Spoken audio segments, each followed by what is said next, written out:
Bismillahirrahmanirrahim. Assalamualaikum warahmatullahi wabarakatuh. Waalaikumsalam warahmatullahi wabarakatuh. Assalamualaikum warahmatullahi wabarakatuh. Alhamdulillahirabbil alamin wassalatu wassalamu ala asrofil anbiya'i wal mursalin wa ala alihi washabihi ajmain amma ba'du. Jamaah kajian online rahimakumullah. Marilah kita tak henti-hentinya memanjatkan syukur kehadirat Allah Subhanahu wa taala yang telah melimpahkan rahmat sehat, rahmat iman serta juga senantiasa memberikan kesempatan kepada kita untuk mengikuti kajian sore pada hari ini.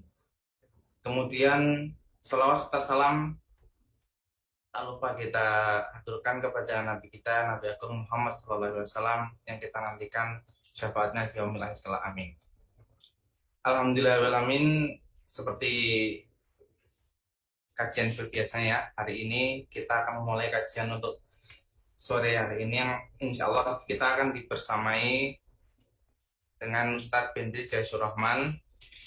Beliau salah satu penggiat parenting juga yang alhamdulillah juga sudah aktif ya menemani kita di hari-hari sebelum kita Ramadan. Nah, kali ini kita bertemu lagi dengan beliau yang akan mengangkat tema kali ini, merajut cinta di bulan mulia. Kemudian bagi para jamaah Zoom nanti, jika ada pertanyaan ataupun yang ingin ditanyakan kepada Ustadz, silakan nanti bisa di chat di kolom chat kita ataupun mengangkat tangan. Kemudian bagi para warga Facebook ataupun peserta Manners, kalau untuk warga Facebook silakan untuk menanyakan di kolom komentar ya. Kemudian untuk mempersingkat waktu, alhamdulillah Ustadz sudah bergabung dengan kita. Assalamualaikum Ustadz. Waalaikumsalam warahmatullahi wabarakatuh. Gimana kabarnya Ustadz? Alhamdulillah khair ya, sehat selalu semua yang hadir di sini insyaallah. Amin. Lama nggak jumpa Ustadz ya? Iya, masya Allah ya. Baik Ustadz, nanti akan ada share screen nggak Ustadz? Enggak kayaknya. Oke. Silakan Ustadz, waktu dan tempat saya persilahkan. Baik, jazakallah khair Mas Bahrul Ulum. Bismillahirrahmanirrahim. Assalamualaikum warahmatullahi wabarakatuh. Waalaikumsalam warahmatullahi wabarakatuh. Innal hamdalillah nahmaduhu wa nasta'inuhu wa nastaghfiruh wa na'udzu billahi min syururi anfusina wa sayyiati a'malina. Man yahdihillahu fala mudilla lahu wa may yudlil fala hadiyalah.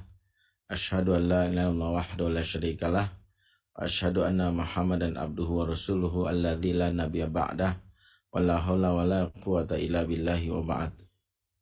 Ikhwatal iman, a'azakumullah jami'an, Bapak-bapak, ibu-ibu, jamaah Masjid Pama Sangatta yang saat ini tentu kita sama-sama melaksanakan ibadah di bulan penuh barokah, bulan Ramadan. Dan juga saat ini sebagian kita ya mungkin ada yang di rumah, ada yang di lokasi kerja atau dimanapun saat ini berada. Alhamdulillah di kesempatan sore hari ini masih di bulan yang penuh barokah, bulan kemuliaan, bulan Ramadan. Sudah masuk kita di pertengahan dari bulan Ramadan.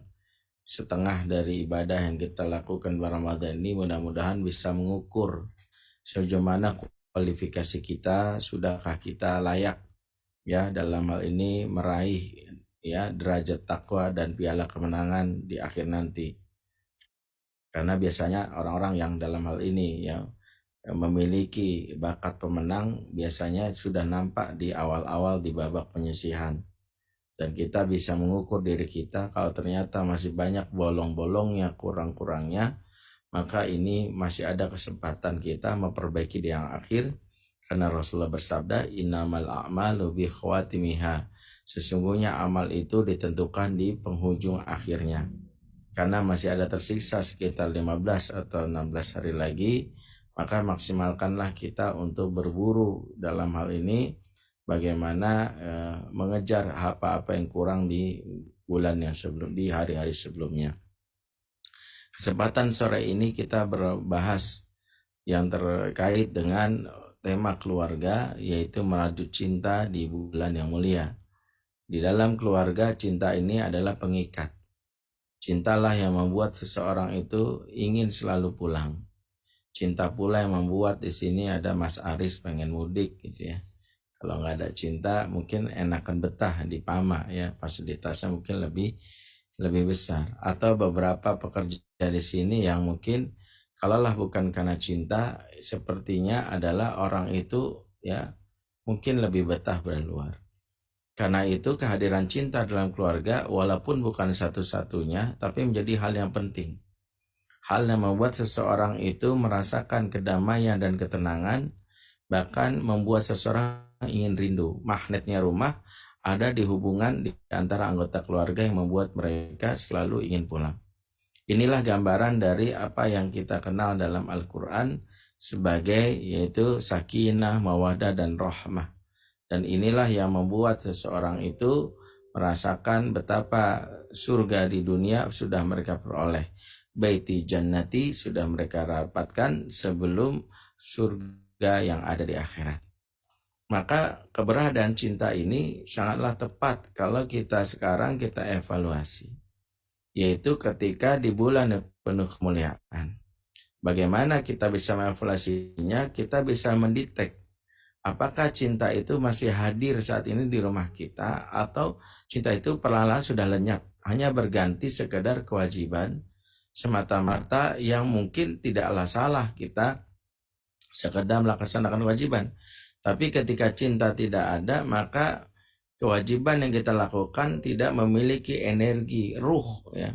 Sama seperti orang sholat, kalau sekedar kewajiban maka hatinya tidak hadir, maka sholatnya pun sekedar dituntaskan. Dia tidak peduli lagi tentang tumaninanya, tentang khusyuknya. Maka ketika ditanya, kok udah sholat belum? Udah.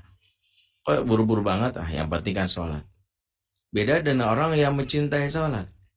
Orang mencintai sholat nampak sekali dia menikmati ketika sholat.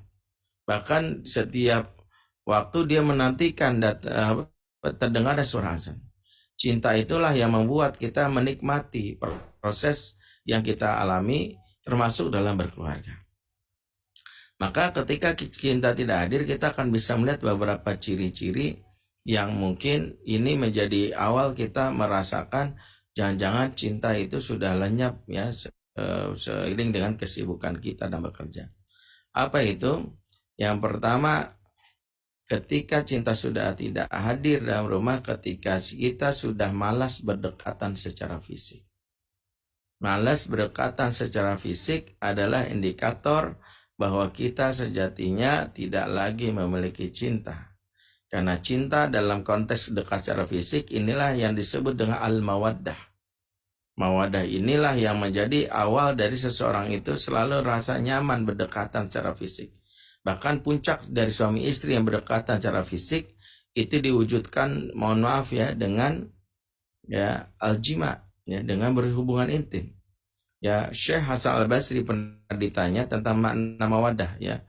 Makna mawaddah ya Syekh ya, di dalam kitab Hilyatul Auliya beliau menjawab, mawaddah ay jima. Mawaddah itu jima. Kalau seseorang itu tidak merasakan kedekatan, ingin bersentuhan fisik, maka mawaddah dicabut. Maka kalau kita temui di zaman now, banyak suami berasa duda, istri berasa janda, secara jatinya itu cinta telah dijauhkan dalam jiwa mereka. Bukan karena jarak, ya. Kalau jarak kita maklumi, tapi kadang kita memilih prioritas yang lain. Contoh, pengajian suami di rumah, istri ikut, padahal itu pengajian keluarga. Ditanya, suaminya mana mbak? Tahu tuh dia di rumah. Kok nggak ikut? Nggak tahu, malas katanya, ada agenda lain. Oh. Itu yang kita bisa tanyakan, kok bisa ya? Atau misalnya ketika suaminya pergi acara keluarga, tanya lagi, ya istrimu mana? Ya dia di rumah. Kok nggak bisa? Ya katanya ada urusan lain. Dan ketika seseorang sudah tidak lagi menikmati kebersamaan, cenderung menghindar. Ya, kalau suami datang, ya sekadar ucap salam, cium tangan, setelah itu menghindar. Maka inilah tanda cinta sudah menjauh, cinta sudah lenyap. Karena cinta identik dengan kebersamaan. Orang yang cinta ingin selalu bersama. Anak kecinta sama orang tuanya, dia tidak mau ditinggalin. Mama mau ikut. Justru kalau anak sudah tidak lagi cinta, bahkan bersama dalam kendaraan pun meresahkan. Ya, inilah yang membuat kita melihat kenapa Nabi Nuh alaihissalam ketika mengajak anaknya di dalam surat Hud ayat 42, beliau memulai dengan kalimat, Ya bunayya irkam ma'ana, wahai anakku sayang, naiklah perahu bersama kami. Jadi Nabi Nuh tidak mengatakan, nak ikuti ajaran ayah, ayah ini Nabi, karena itu engkau ikuti. Ternyata tidak. Nabi Nuh mengatakan, irkam ma'ana, ya, naiklah perahu. Kenapa? Karena kalau dia diajak naik perahu saja sudah nolak, ini something, ada sesuatu problem. Cintanya sudah tidak lagi terikat kepada orang tuanya. Maka alih-alih mendengarkan nasihat yang ada, kita makin dijauhi olehnya. Maka jangan sepelekan ketika kita merasa, kenapa ya anak kita tuh kalau saya deketin menghindar mulu ya. Kenapa ya istri saya itu ya kalau saya ini menjauh terus gitu ya. Kalau saya pegang tangannya, apa sih mas? Kalaupun melayani dalam hubungan diranjang ya sebatas ya kewajiban saja. Setelah itu dia menghindar, langsung meninggalkan kita di kamar setelah kita puas, kemudian dia malah mandi. Nggak ada kebersamaan. Maka ini indikator pertama bahwa cinta sudah lenyap. Nah ini menjadi dasar. Yang kedua, cinta yang lenyap atau cinta yang hilang, yang kandas di dalam rumah bisa kita lihat adalah ketika sudah sering bernada tinggi dalam bicara alias teriak-teriak. Karena teriakan adalah menandakan bahwa kita berjarak walaupun secara fisik berdekatan. Coba perhatikan kalau orang teriak, biasanya karena berjarak. Woi, karena berjarak. Mana? Gitu, karena berjarak. Sementara kita lihat di rumah kita dekat. Ada, tapi kita bilang, kamu bisa banget, bisa nggak didengerin? Ya, dengar kata apa-apa. Maka kita menyadari bahwa suara yang meninggi menandakan bahwa cinta kita sedang berjarak. Makanya sangat beda kalau kita rasakan orang jatuh cinta. Coba perhatiin di taman-taman kota, ya saya nggak tahu sangat ada taman-taman kota, tempat mojok nggak ya? Karena ada tuh muda-mudi ya, kalau nggak digerebek sama FPI, biasanya mereka mojok. Dan mereka mojok kalau lagi jatuh cinta, ngomongnya pelan-pelan. Aku sayang kamu. Pelan. Bisik-bisik. Shh, jangan bilang siapa-siapa. Kenapa mereka ngomongnya pelan? Karena mereka tuh sudah dekat secara batin. Jarak tuh nggak penting. Bahkan maaf ya, kadang jauh cuma gini doang. Pelan.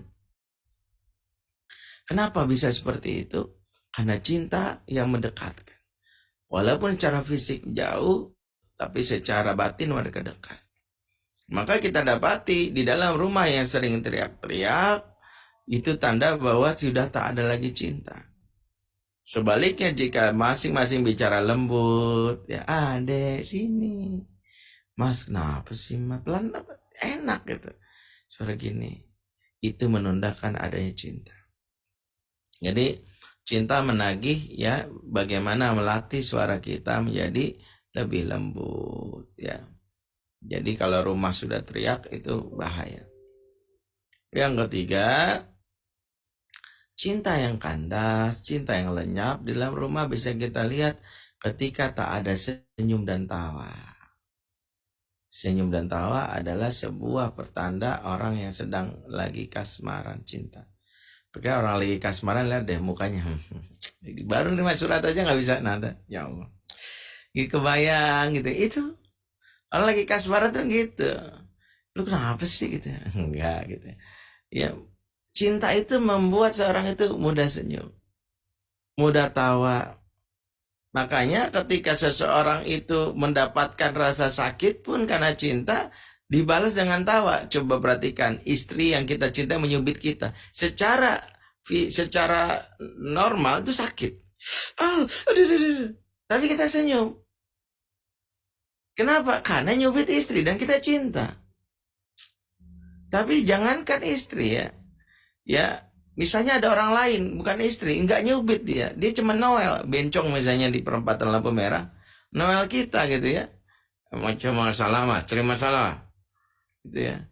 kita langsung cemberut gitu, nggak senyum. Ya, enggak. Kalau kita senyum curiga cinta ya Mas. Karena cinta itu menandakan bahwa kita itu adanya senyum. Maka wajah-wajah penghuni yang saling mencintai itu nampak ekspresi gembira, ekspresi tawa. Dan itulah memberikan sebuah pemaknaan mereka dalam keadaan kasmaran. Jadi kalau senyum tanpa tak hadir, itu juga pertanda berganti air mata, lebih banyak menangis. Ya, menangis itu pun bukan berarti ya, kalau menangis ada makna lain, cinta juga ada yang di balik tangisan juga ada, tapi tangisan rindu. Suamiku kok nggak boleh mudik ya, bener-bener nih pemerintah nggak mikirin perasaan seorang istri yang sedang jatuh cinta, kan gitu ya.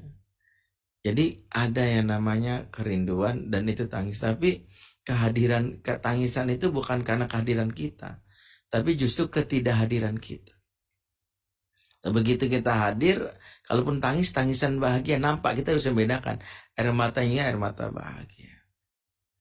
Ya, itu yang ketiga. Kemudian cinta itu dianggap kandas ketika seseorang itu dalam hal ini tidak peka secara emosi terhadap apa yang dirasakan, tidak adanya empati. Ya, itu yang membuat kita tidak bisa menangkap. Seorang pecinta bisa melihat bahasa tubuh dari pasangannya, bahkan dari cara bicaranya. Dia sangat peka. Karena cinta menggiring dia untuk meraba apa yang tidak kelihatan menjadi kelihatan. Makanya baginda Nabi bisa mengatakan kepada Aisyah, "Duhai Aisyah, aku tahu kapan engkau lagi marah, kapan engkau lagi bahagia."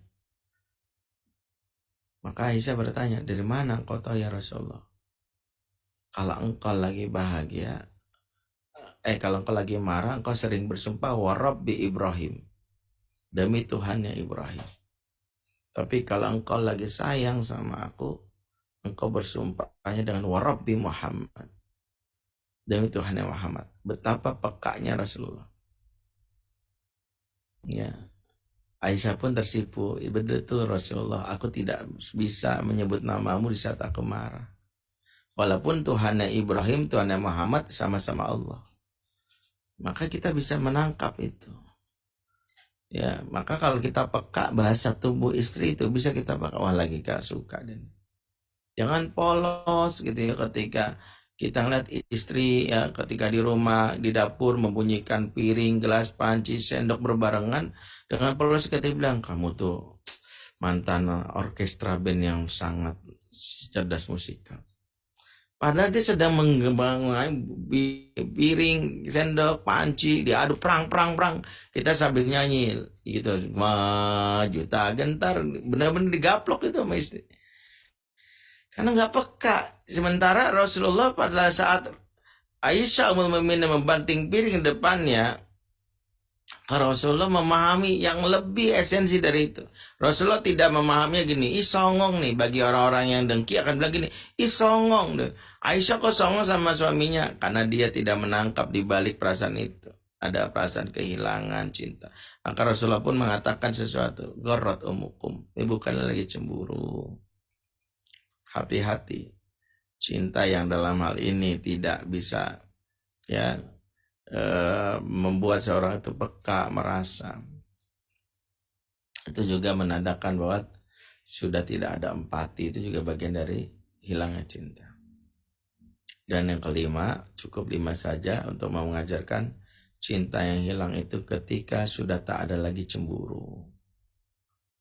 Bedakan cemburu dengan ego. Kita sering menyangka, istri kita cemburu, suami saya cemburu. Belum tentu.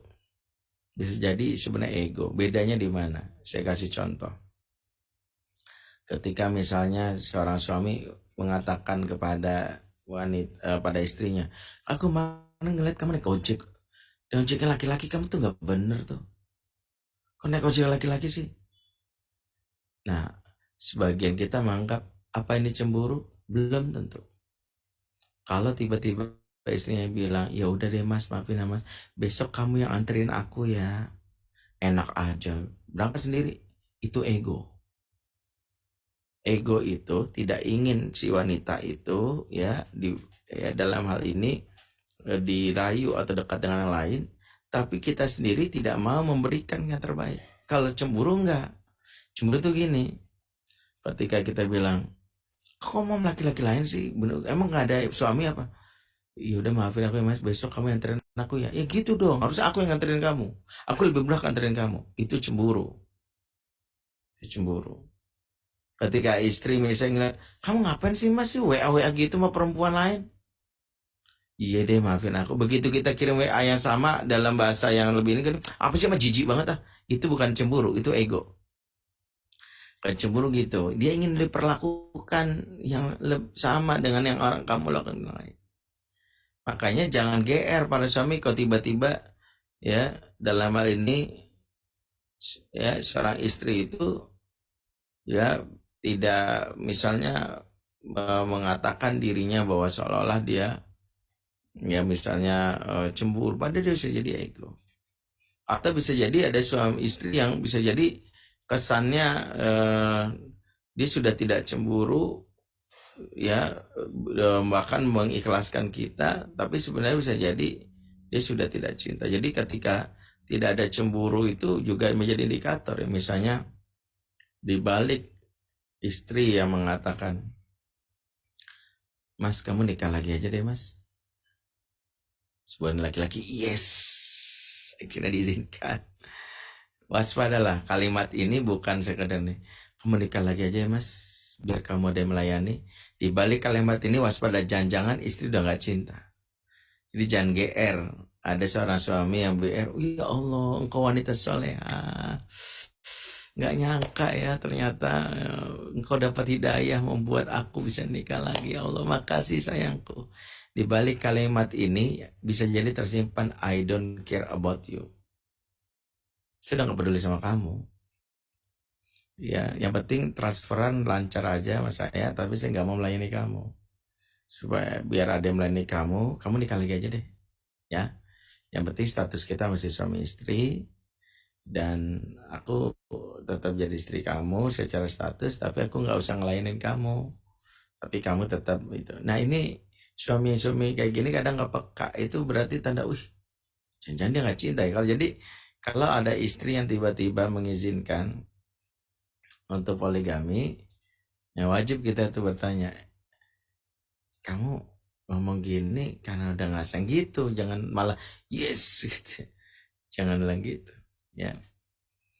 5 ciri ini kalau kita simpulkan adalah sesuatu yang harus kita rasakan, dan kalau ada dalam rumah maka ini bertanda ya cinta yang kandas.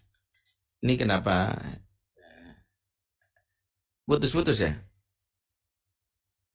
Saya ngeliat gambarnya sana. Enggak ya? Aman. Enggak ya? Yes. Aman ya? Saya ngeliat gambar. Alhamdulillah. Nah, bagaimana Ustadz kalau ternyata ini terjadi?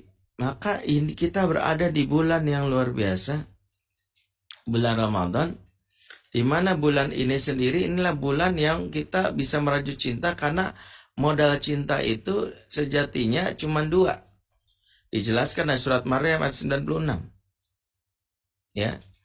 Innalladzina amanu wa amilus solihati sayaj'alu lahumur rahmanu wudda. Sesungguhnya orang-orang yang beriman dan beramal soleh, kami karuniakan sifat kepadanya rahman dan wudda. Rahman dan wudda adalah yang disebutkan oleh Allah dengan makna yang sering kita dengar, cinta dan sayang. Pada makna rahman dan wudda ini sangat mendalam. Karena makna rahman itu kalau kita simpulkan ya berakar kata dekat wazan fa'lan dari akar kata rahim. Dalam bahasa Arab wazan fa'lan itu biasa menunjukkan besarnya sesuatu sifat. Jika orang itu marah disebut ghadab. Kalau marah banget ghadban. Jika orang cinta disebut rahim. Jika cinta banget disebut rahman. Allah menyebut dirinya namanya dengan ar-Rahman, menunjukkan Allah cinta banget. Bukti Allah cinta banget itu apa? Allah memberikan cinta kepada hambanya meskipun hambanya tidak mencintainya. Contoh, bukti cinta Allah adalah rizki, nikmat rizki dan nikmat nafas.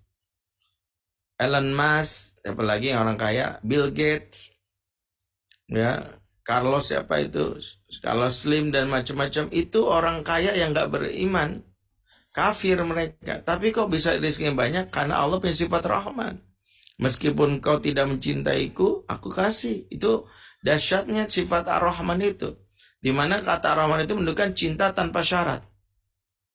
Kuberikan sesuatu yang memang jadi hakmu.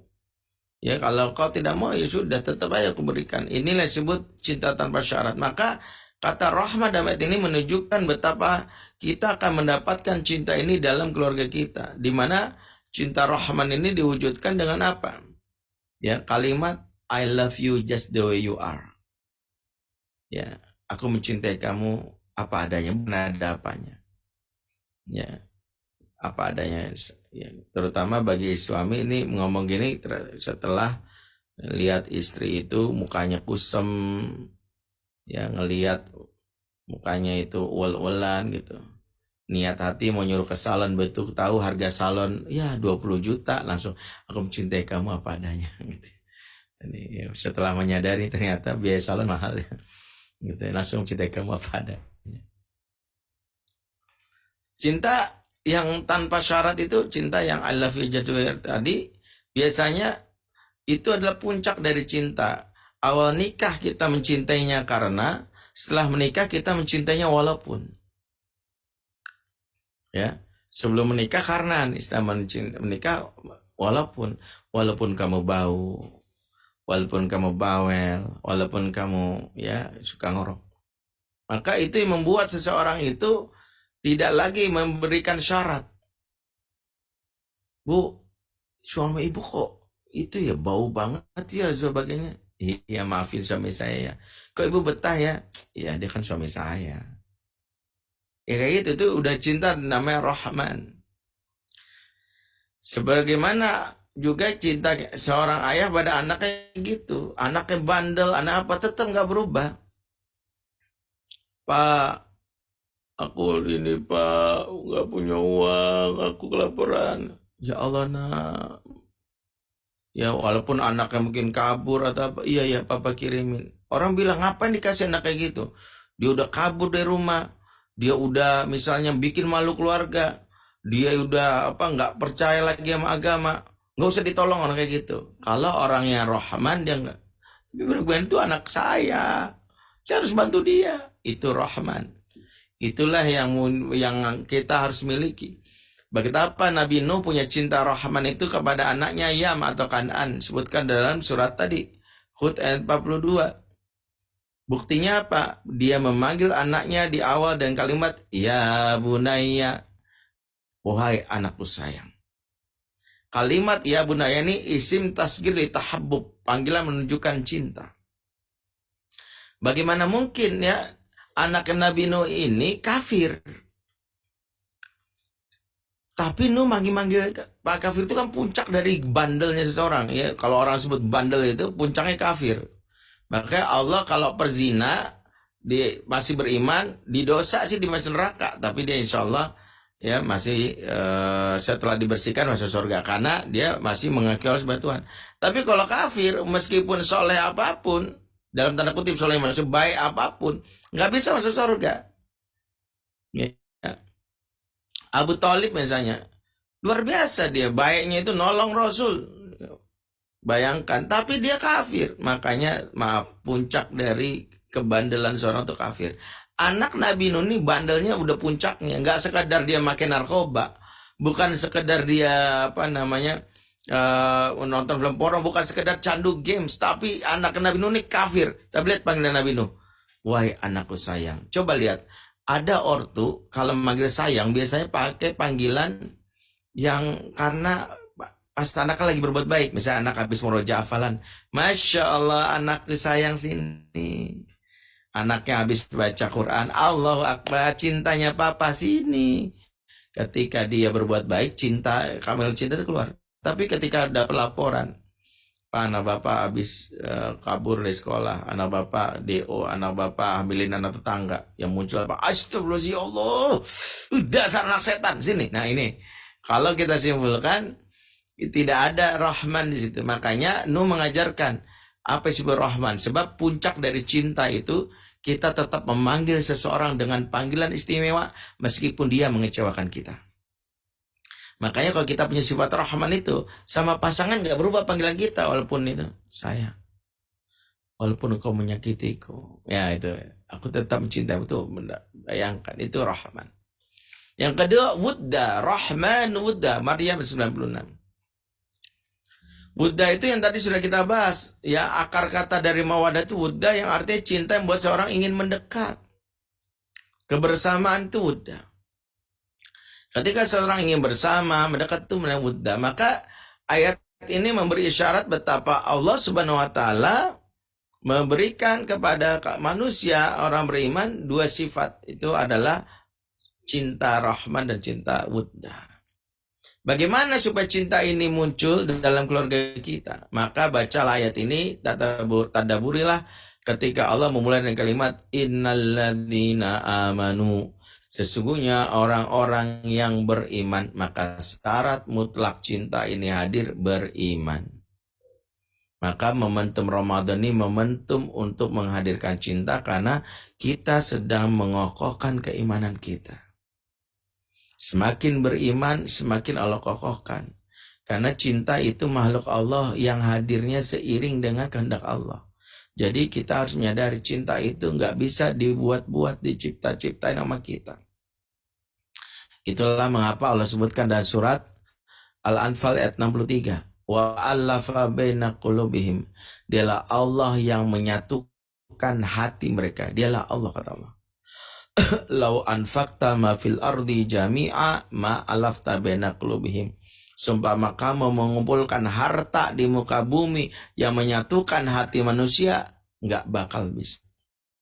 Nggak bakal bisa, kata Allah. Kamu punya harta untuk menyatukan hati, kalau Allah nggak ridho, nggak bisa. Karena Allah, walakinallah alafa bainahum, tapi Allah yang menyatukan hati. Jadi membuat hati kita terikat dengan pasangan atau keluarga itu adalah keimanan. Sekiranya kita terikat bukan karena iman, itu cinta yang palsu. Nampak kelihatan di depan itu mesra, tapi hati mereka sebenarnya sudah pecah, sudah rapuh, fragile. Ya, contoh sederhana, apa yang mungkin selama ini dikagumi dari orang Yahudi secara zahir. Sebagian kita akan bilang, udah dahsyat ya Yahudi, kompak-kompak ya. Yahudi itu makin cinta dengan mereka. Allah singkap ya rahasianya yang selama ini kagum dari surat Al-Hasyr ayat 14. Kata Allah apa? Ba'suhum bainahum syadid. Permusuhan di antara mereka itu dahsyat. Kelihatan aja. Bahkan Allah mengatakan tahsabuhum jami'an wa qulubuhum syatta. Kamu Muhammad, jadi Rasulullah sendiri yang ditegur ayat ini. Karena Rasulullah sampai menyangka juga. Allah menyingkapkan rahasianya ini. Wahai Muhammad, kamu menyangka hati mereka bersatu padu. Bahkan Nabi Muhammad sempat menyangka. Ya, dengan keterbatasan ilmunya dikasih tahu sama Allah. Kamu Muhammad menyangka mereka bersatu padu. Padahal hati mereka berpecah belah. Makanya tidak ada cinta yang paling kokoh kecuali cinta yang sadarkan karena iman. Karena itulah jangan terpesona dengan cinta yang dipertontonkan di drama Korea. Karena bukan cinta itu yang kita inginkan, ya sekedar bawa bunga. Ada yang lebih hakiki, cinta yang berujung pada Allah. Karena itulah rumus cinta yang kokoh yang menjadi dasar kita tumbuhkan di dalam Ramadan ini adalah cinta segitiga. Cinta segitiga itu apa? Perhatikan, ini segitiga. Ini Allah. Ini sebelah kanan kita, sebelah kiri keluarga kita. Maka kita katakan sama anggota keluarga kita, yuk mendekat ke Allah. Maka kita dekat. Jangan sampai jauh dari Allah. Kalau enggak kita jauh. Begitu. Maka ketika seseorang itu berlepas, yang tadinya mesra, tiba-tiba bercerai, tiba-tiba berpisah. Faktor utama bukan karena komunikasi. Faktor utama karena cinta yang disebabkan rusak karena iman. Ada hadis diriwayatkan oleh Imam Ahmad, disahihkan oleh Syekh Al-Albani. Dan hadis ini mudah-mudahan jadi pengingat buat kita. Betapa kita jangan menyepelekan urusan yang terkait dengan keimanan. Terutama yang merusak iman itu adalah dosa. Semakin beriman, semakin cinta, semakin beriman, semakin jauh dari cinta. Di mana Rasulullah memulai hadis ini dengan sumpah. Ingat, para ulama mengatakan jika hadis dimulai dengan sumpahnya Rasul, ini hadis yang sangat besar nilainya. Kata Rasulullah dengan mulai hadis ini, walladzi nafsu Muhammadin biyadih. Demi Allah, zat yang jiwa Muhammad ada dalam genggamannya. Ma tawadda ithnani fafurriqa bainahuma illa bidzambin yuhdisuhu ahaduhuma. Tidaklah dua insan yang saling mencintai, saling mesra, saling akrab, kemudian berpisah, enggak lagi bersama, bahkan bercerai. Ya, dulunya mesra manggil ai, beb, ya, ayam, bebek gitu ya. Kemudian udah cerai manggil nyet gitu ya. Ai, beb, nyet gitu ya, kan banyak.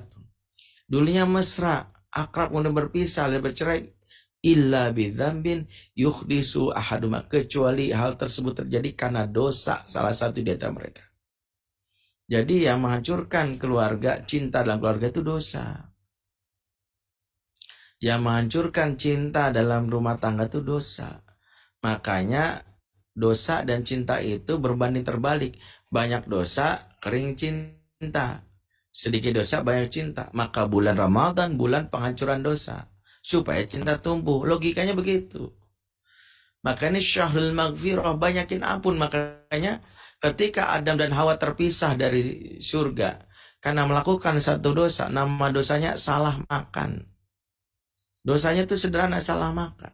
Allah keluarkan mereka dari surga. Kalau keluarnya bareng-bareng namanya liburan. Ini keluarnya beda. Adam di India, Hawa di Arafah. Satu di Asia Selatan, satu di Asia Barat. Apa yang mereka lakukan untuk bisa bersatu lagi cinta mereka? Mereka nggak minta apa-apa dengan kalimat, ya Allah persatukan cinta kami. Enggak. Ya Allah rindu itu berat, kami nggak bisa nanggung rindu. Enggak. Yang mereka minta apa? Dan inilah doa para penghamba cinta untuk saling mencintai sesama. Apa?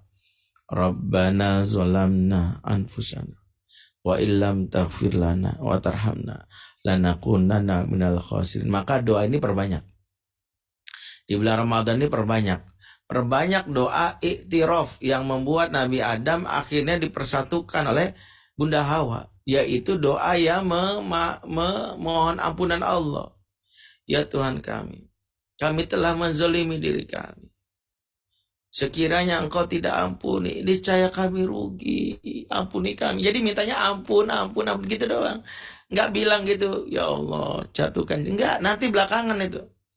Ketika diampuni, insya Allah maka dekat.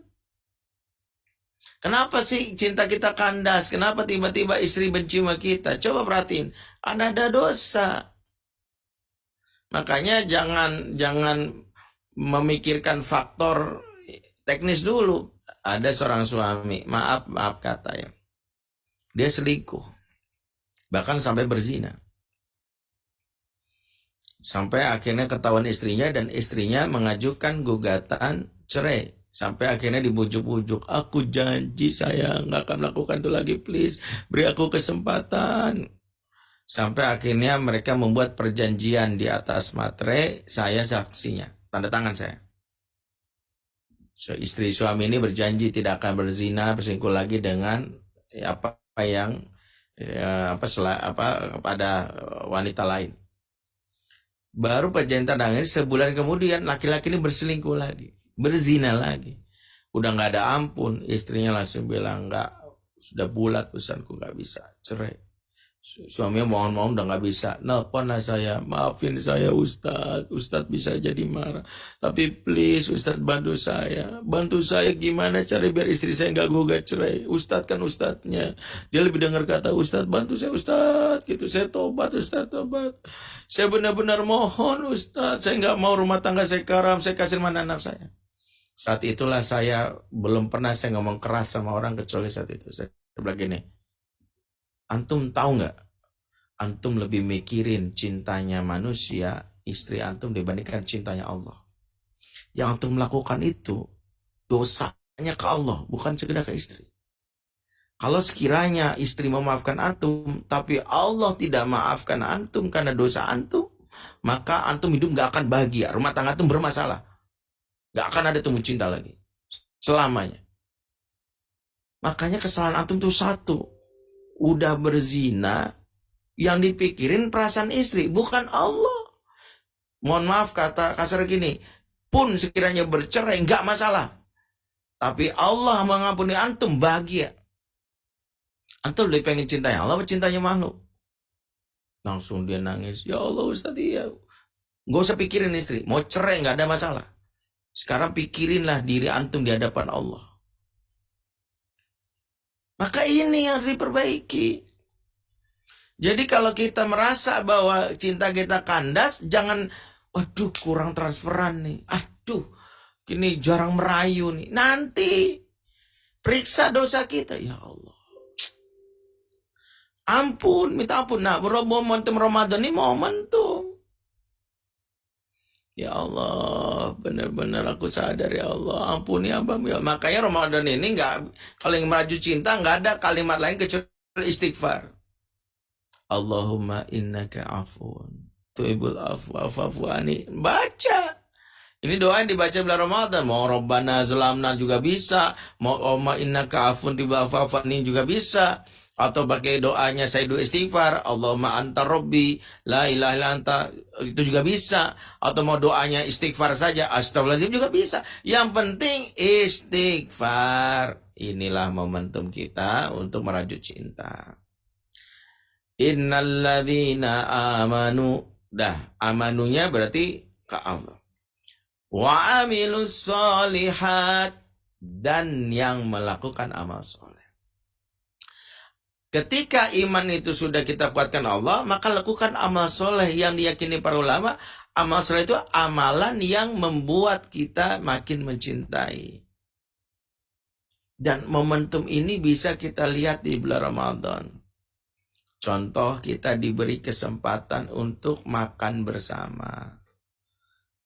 Sahur 30 hari. Kalau berbuka mungkin banyak ke-distract karena ada undangan buka di luar dengan teman. Tapi sahur sama keluarga itu momentum banget itu. Kebersamaan itu sesuatu yang satu mengundang keberkahan. Seperti hadis Rasulullah SAW dalam riwayat Abu Daud. Fajtami'u ala tu'amikum. Makanlah kalian bareng-bareng.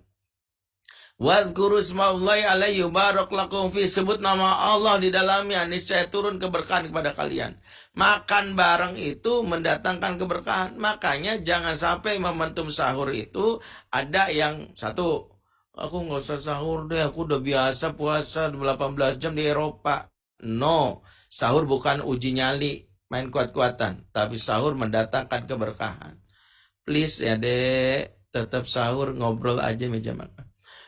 Istri yang lagi haid disunahkan oleh para ulama, dianjurkan untuk apa? Tetap sahur. Aku kan gak puasa. Tetap sayang, sahur itu berkah. Inna fi sahuri al barokah. Lagi sahur kita ngobrol. Makanya kebersamaan dalam keluarga itu mengukuhkan cinta tadi. Selama ini mungkin kita terlalu sibuk, jarang makan bareng. Sekarang makan bareng waktu sahur. Kalau udah makan bareng waktu sahur, jangan ke distract dengan yang lain. Handphone, perhatiin jangan sampai. TV, matiin dulu. Ya nak, makan bersama itu sunahnya di depan meja makan bareng-bareng. Makanannya kita lihat, jangan ambil makanan masing-masing ke kamar. Ada yang ke depan TV, ada yang masih, enggak. Bukan makan bersama. Makan bersama itu nih, kita menghadap ke tempat makanan. Di situ kita makan, jangan ada handphone. Ngobrol, karena sunnahnya kata Rasul yatahadas ma'ahum, ngobrol bersama mereka. Itu kata Imam Nawawi dalam syarah Sahih Muslimnya. Ngobrol sesama mereka. Jadi ketika kita ngobrol, akrab. Jangan ke distract. Jadi dari si obrolan itulah jadi tahu ya kita punya unek-unek ya. Itulah mengapa kembali ke meja makan itu gerakan yang sekarang didengung-dengungkan. Gerakan membuat seseorang itu makin akrab.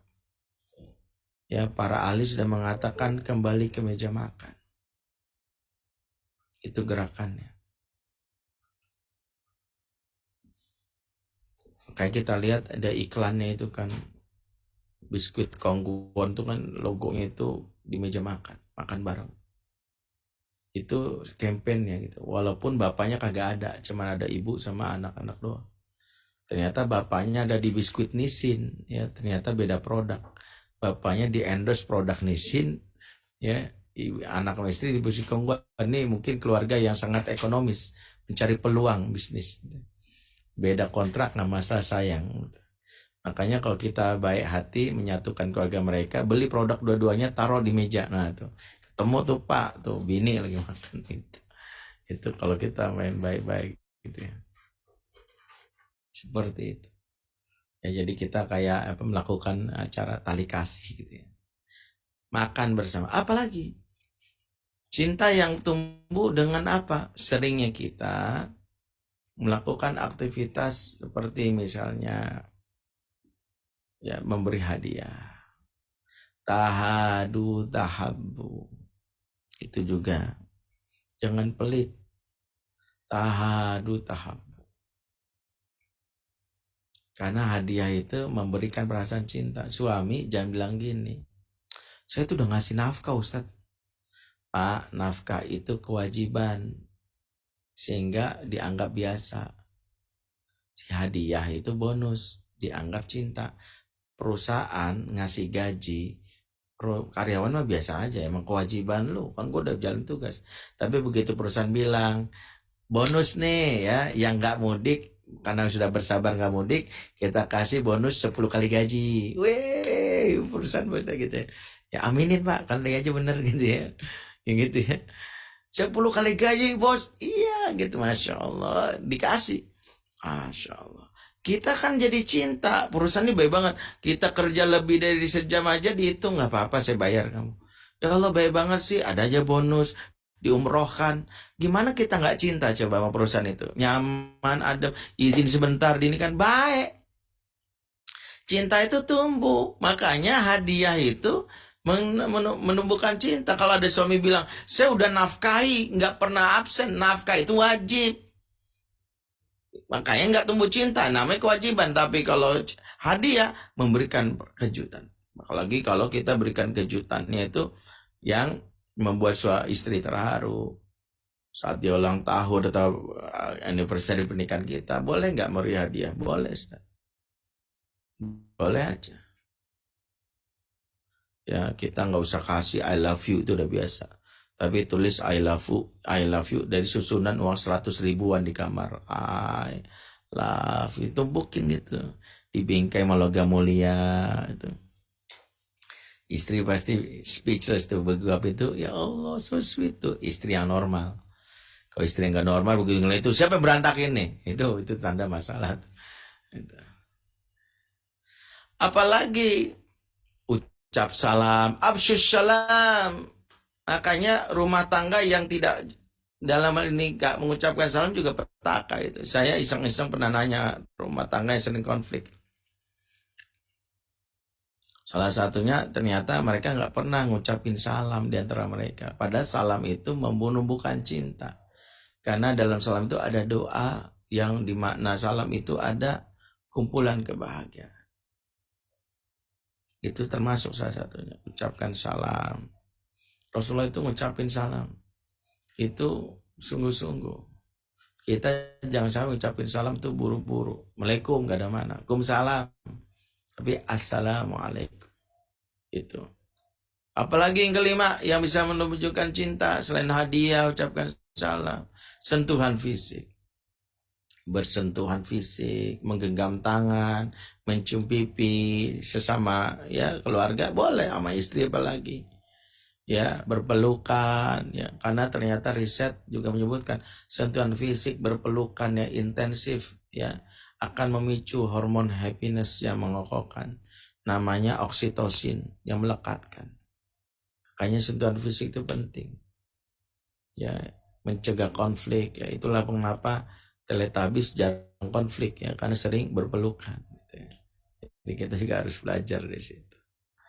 Baik ya, saya pikir beberapa hal yang lain juga bisa kita bahas, tapi karena waktunya sudah 16.32 di waktu Indonesia bagian Barat, di waktu Indonesia Tengah mungkin sudah membuat yang namanya ya sudah persiapan waktu berbuka. Jika ada sesi diskusi jawab, kami silakan kepada akhirnya Ahlul Ulum untuk membimbing. Ya, bila taufiq hidayah. Assalamualaikum warahmatullahi wabarakatuh. Waalaikumsalam warahmatullahi wabarakatuh. Alhamdulillah ini ada satu pertanyaan yang masuk, Ustaz. Baik. Nanti bagi para jamaah yang bertanya silakan untuk kolom chat ataupun angkat tangannya. Ini.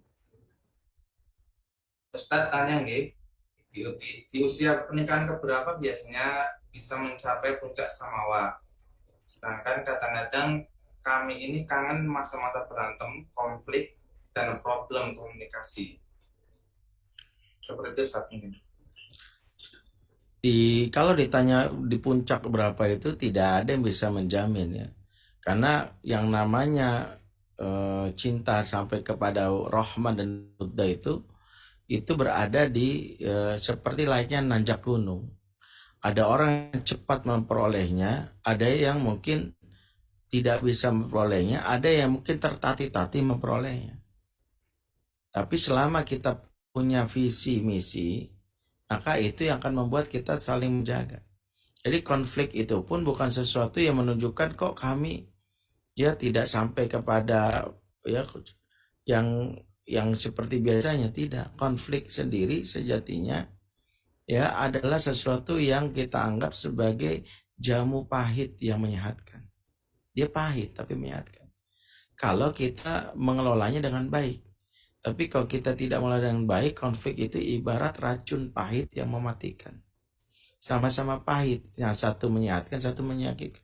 Dari mana kita bisa membedakan kalau kita dalam hal ini ya menjaga betul visi dan misi sejak awal berumah tangga. Kalau kita salah satu visi misi menjaga rumah tangga apa? Memahami peran kita suami istri. Suami istri itu kan dalam Quran itu ya mungkin nggak bisa dibahas hari ini karena lumayan pembahasannya panjang. Ada 6 peran. Pertama, 3 peran pertama menunjukkan peran ketidakseimbangan alias superior inferior seperti laki-laki sebagai koam, wanita prajurit. Yang kedua, laki-laki disebut petani, wanita sebagai ladang. Yang ketiga, laki-laki disebut misalnya sebagai wanita sebagai tawanan, laki-laki yang memberi yang menawan. Ya. Tapi yang 3 sisanya laki-laki disebut sama suami istri itu dengan 3 peran yang setara. Satu disebutlah suami istri sebagai pakaian. Jadi kita jalani fungsi pakaian, memantaskan diri, memberi kehangatan, menambah pencitraan. Itu kan fungsi pakaian. Yang kedua, suami istri disebut sebagai teman dalam surat Abasa wa sahibati wa bani. Kalau kita menganggap teman, maka kekurangan dia kita anggap biasa. Ya, yang namanya teman itu kebaikannya ada, buruknya apalagi, namanya juga teman. Tapi karena kita ada teman, kita menganggap ya kita kan teman melangkah ke surga. Teman yang baik tidak meninggalkan. Jika ada pasangannya yang dalam hal ini buruk, jangan ditinggalin. Kalau teman yang baik, dia mendampingi, tertatih-tatih melangkah bersama ke surga. Itu lebih baik daripada egois meninggalkan anggota keluarga ke surga. Ya. Yang ketiga, kita sebagai penolong dalam surah At-Taubah 71. Wal mu'minuna wal mu'minati ba'dhum awliya'u ba'din. Laki mu'min wanita mukminah sebagai mereka penolong bagi yang lain. Jadi penolong itulah yang bisa menjadi dasar kita menolong. Salah satu fungsi nolong apa? Pasangan kita ini bisa jadi banyak kekurangan. Maka fungsi kita menolongnya untuk melengkapi kekurangan itu. Dia ini orangnya lelet deh. Orangnya tuh sering banget lupa. Tugas kita mengingatkan, Mas, kan ada rapat. Astagfirullahaladzim. Itulah fungsi penolong. Buatkan agenda sebagainya. Wallahu a'lam. Terima kasih Ustaz. Ini ada lagi satu Ustaz. kami seorang pekerja tambang yang pulangnya 2 bulan sekali terkait pengurusan anak, apakah ada dampak negatif untuk kedepannya jika para ayah tidak terlalu hadir? Kurang lebih seperti itu, Ustaz. Yang pertama adalah, ini pertanyaan yang mungkin seringkali ditanyakan juga teman-teman PAMA, tapi yang harus kita pahami, peran ayah tidak hilang hanya karena kesibukan. Karena ayah akan dihisab di akhirat sesuai sabda Rasulullah SAW, warrajulu ra'in fi ahli wa huwa mas'ulun an ra'iyatih. Ya, sementara ayah itu kepala bagi keluarganya dan dia kelak akan dihisab di akhirat tentang bertanggung jawab terhadap keluarganya. Karena itu yang harus kita pahami, peran ayah ini adalah tetap harus ada, walaupun tidak secara fisik, minimal secara psikis. Ya, saya punya buku Fatherman, silakan dibaca dari Fatherman 1 yang bahas ayah dinirukan. Fatherman 2 gratis, saya sarankan di-download saja di www.fatherman.id, yaitu membahas tentang suara hati bunda untuk ayah. Jadi yang ingin membacanya silakan website www.fatherman.id. Dan Fatherman yang ketiga kelak belum saya cetak tapi sudah tulis, judulnya Ayah Pengembara. Ayah Pengembara ini berbicara tentang ayah yang jarang pulang, seperti yang ada seperti ditanyakan. Nah, pertanyaannya, kalau misalnya ayah jarang pulang itu apa yang harus dilakukan? Ada nggak pengaruhnya? Ada. Kalau yang pertama, anak tidak merasakan kehadiran ayah, bahkan menganggap ayahnya sosok yang cuek dan gak sayang sama dia. Anak yang merasa tidak dicintai akan membentuk yang namanya luka jiwa. Makanya ketidakhadiran ayah ini harus dikompensasikan dengan sosok ayah yang mengagumkan. Caranya gimana? Pastikan istri yang ditinggalkan tak pernah curcol tentang ketidakhadiran kita kepada anak. Dengan bahasa-bahasa yang buat anak makin jauh. Contoh, jangan bilang gini, mama ini korban bapakmu nak, dari dulu disakiti nak. Udah kesekian kalinya bapakmu tuh bohong dari dulu. Bapakmu tuh berbakat banget jadi politisi, tau gak? Banyak janji-janji. Ya, bapak yang kayak gini itu membuat anak tidak kagum. Makanya bapak yang jarang pulang, pastikan lisan istri itu terjaga. Salah satunya, kalau kita jarang pulang, pastikan kebutuhan dasar istri terpenuhi. Baik kebutuhan materi, jangan telat transfer kalau udah awal bulan. Jangan ditunda-tunda tuh, kecuali masalah di banknya ya. Sayang maafin ya, ada masalah di bank sehingga nggak bisa transfer kamu. Tapi istri dia, jangan sampai kita memberikan istri, ya Allah udah bayaran sekian, kesel deh. Yang kedua, penuhi kebutuhan batin istri, ajak ngobrol. Kalau istri happy, anak happy, dan istri kalau happy pasti cerita yang baik-baik tentang kita. Bapakmu luar biasa, nah ya Allah, pejuang banget. Dulu waktu ngelamar mama jalan kaki dari Sangatta ke Balikpapan, ya Allah hebat bapakmu itu, pejuang tangguh. Kan gitu. Kekaguman terhadap bapak itu penting lewat cerita-cerita istri. Makanya walaupun kita tidak menginginkan ya, seperti saudara-saudara kita yang meninggal kemarin, awak KRI Nanggala 402 itu. Kisah mereka yang menarik ini kelak akan membuat anak tuh makin kagum. Ya, ibu yang bilang gini, nangis dia tapi bilang, bapakmu nak, sungguh bapakmu tuh mengabdi ke negara itu benar-benar total. Bapakmu itu tidak pernah lelah, bahkan siap menerima panggilan, jam berapapun siap. Anak makin kagum, dahsyat. Kehilangan bapak secara fisik gak masalah, tapi jangan kehilangan secara psikis. Kalau anak zaman now kehilangan secara psikis, buktinya apa? Bapak jahat. Aku gak mau ketemu papa. Nah ini makanya bapak yang jarang pulang memastikan istri itu tetap dalam hal ini dalam keadaan emosi positif. Ya, jangan meminta istri cerita kebaikan kita, tapi dia sendiri sebenarnya gak bahagia. Misalnya istri mau tahu begini, kan dikasih tahu, sayang, kamu tuh jangan cerita aku dong. Itu kasihan kan nanti anak kakak ingin sama aku, ya. Akhirnya istri maksa diri, tapi bahasa tubuhnya nggak sinkron.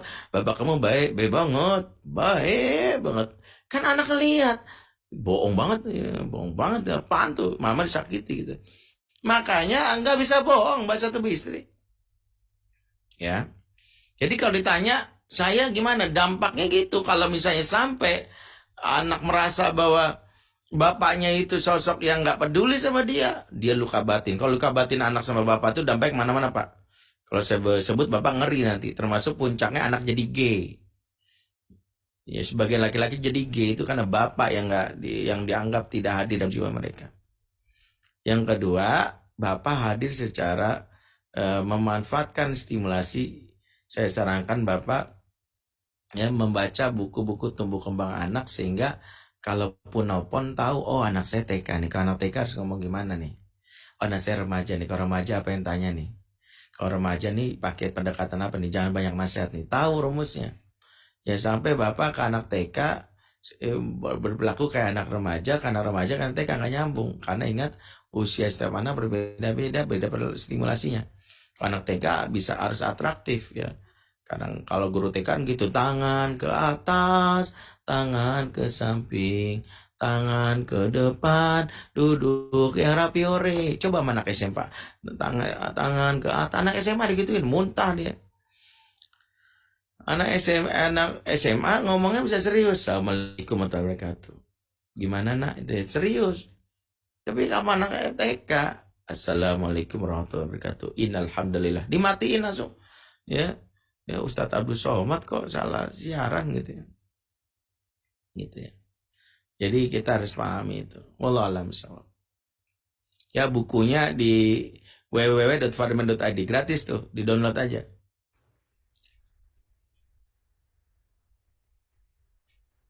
Baik, saat ini ada pertanyaan lagi, Ustaz. Mohon izin bertanya, Ustaz. Pernah dengar bahwa peran untuk membangun sakinah lebih dominan dari pihak istri. Apakah demikian? Benar, Ustaz? Iya. Memang salah yang disebut sakinah itu memang merujuk kepada istri, karena dalam surat Ar-Rum ayat 21. Karena makna sakinah itu disebutkan, makna sakinah itu kalau satu makna doang betul istri, karena makna sakinah itu betah di rumah. Ya, karena kata sakinah itu berawal dari kata sakan. Sakan itu artinya tempat tinggal. Dalam surat Al-Nahl ayat 80. Wallahu ja'ala lakum min buyutikum sakan. Dan Allah menjadikan rumah-rumah mereka sebagai tempat tinggal. Maka makna sakinah satu di antara makna yang lain adalah betah berada di tempat tinggal. Ya. Tapi bukan satu ini doang makna sakinah. Kalau dimaksud sakinah itu betah tempat tinggal, betul. Karena istri itu adalah yang magnet membuat suami betah. Satu, karena istri adalah ratu dalam rumah tangga sesuai dengan sabda Rasulullah SAW, wal mar'atu ra'isatu fi baiti zawjiha. Ya. Seorang ibu adalah ratu dalam rumah suaminya. Ratu. Ya, dan ratu dalam rumah suaminya. Jadi seorang ibu, wanita ratu, makanya dia harus jadi ratu. Yang kedua adalah ketika seorang wanita itu menjadi ratu dalam rumah suaminya, itu disebutkan juga di dalam surat Ar-Rum 21, litaskunu ilaiha, agar kamu merasa betah ilaiha. Kata ilaiha merujuk kepada ha, itu domir muannas kepada wanita. Ya, wanita itulah sumber dari ketenangan dan kenyamanan dan kebetahan seorang suami di rumah. Kalau seorang wanita dalam hal ini nggak menjalankan peran ini, maka punya suami-suami yang lebih baik luar. Anak-anak yang ibunya lebih banyak ngomel, nggak bisa memberikan kelebutan, anak nggak betah. Jadi memang ini sekali lagi satu diataskan mana bahwa wanita itulah sumber sakinah. Walaupun bukan sekadar itu saja, laki-laki juga bisa jadi sumber sakinah, karena makna sakinah lain itu adalah percaya. Dan kepercayaan itu dicontohkan oleh laki-laki. Ya, kita tidak bahas itu, tapi cukup makna sakinah ini. Ya, itu website dari Mas Aris salah, fatherman.id, tidak pakai ko ya, fatherman.id. Ya, saya lihat di itu, dia ada layarnya. Siap ya, lanjut. Ada pertanyaan lagi, Ustaz mau bertanya, gimana cara didik anak dijawab tapi tidak meremehkan, tegas tapi tidak menakutkan?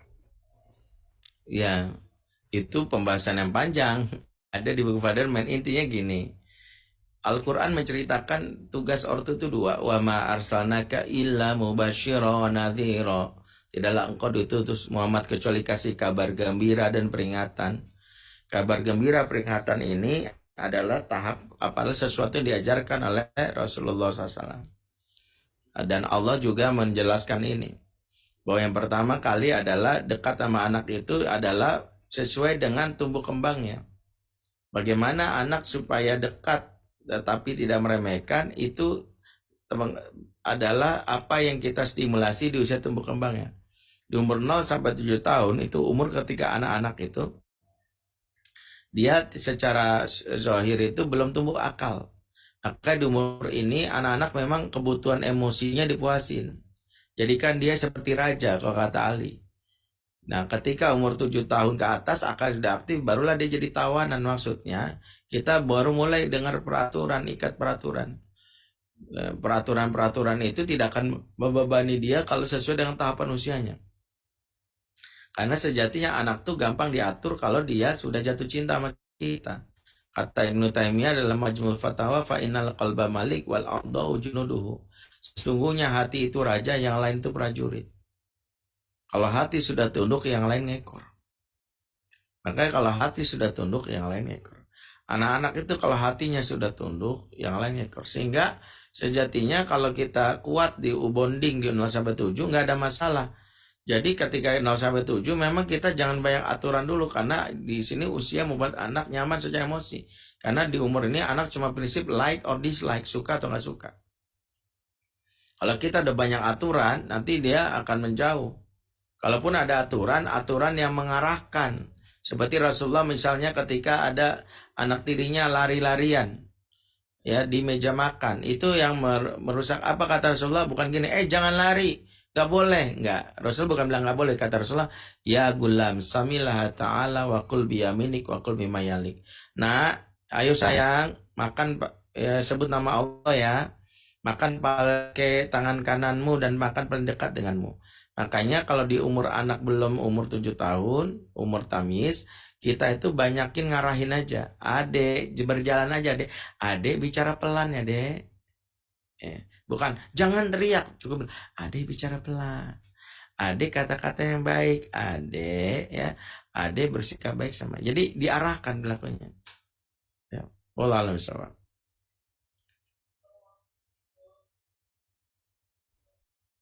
Masya Allah. Lanjut lagi nih, Ustaz. Ada masa-masa timbul gesekan atau reak-reak kecil dalam rumah tangga. Dalam kondisi begitu, istri mengambil sikap diam atau menyendiri untuk menenangkan diri. Apakah hal ini bisa masuk kategori hilang atau murhak cinta? Mungkin bisa kalau kita tidak menyelesaikan. Mendiamkan diri itu kan hal yang normal. Kita butuh rehat sejenak ya, bukan hanya Karni Ilyas yang bilang rehat sejenak, bukan. Tapi kita juga butuh rehat sejenak itu untuk menyerap energi positif.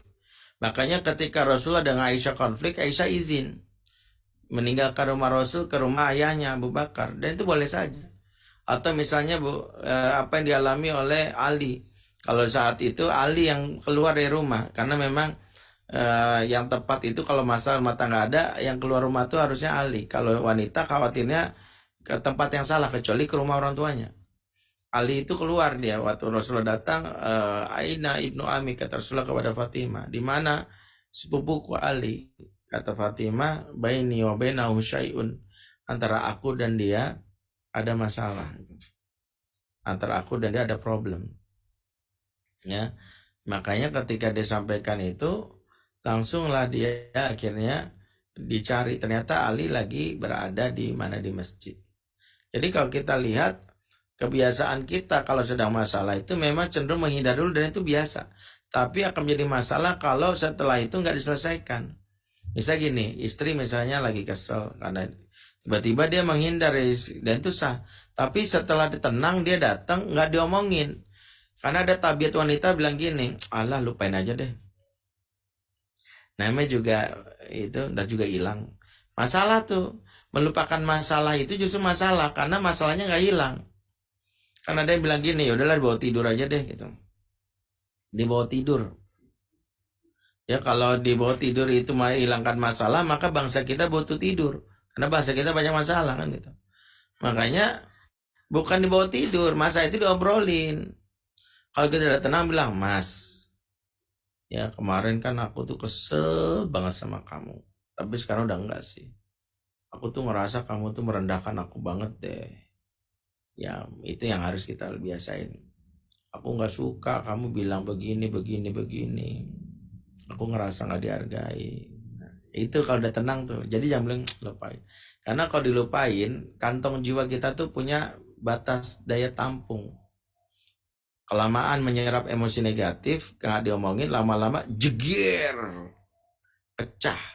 Ujung-ujungnya kalap. Ada orang yang akhirnya hanya karena masalah yang lain, ya akhirnya itu tadi, pepatah gara-gara nilas titik rusak susu sebelang. Itu itu nilas titik aja rusak susu, apalagi nilas seekor. Itu makanya saya nggak mau makan nila. Ya, titik aja rusak susu gitu ya, apalagi seekor. Ya kira-kira gitu. Ya, Allah bisa.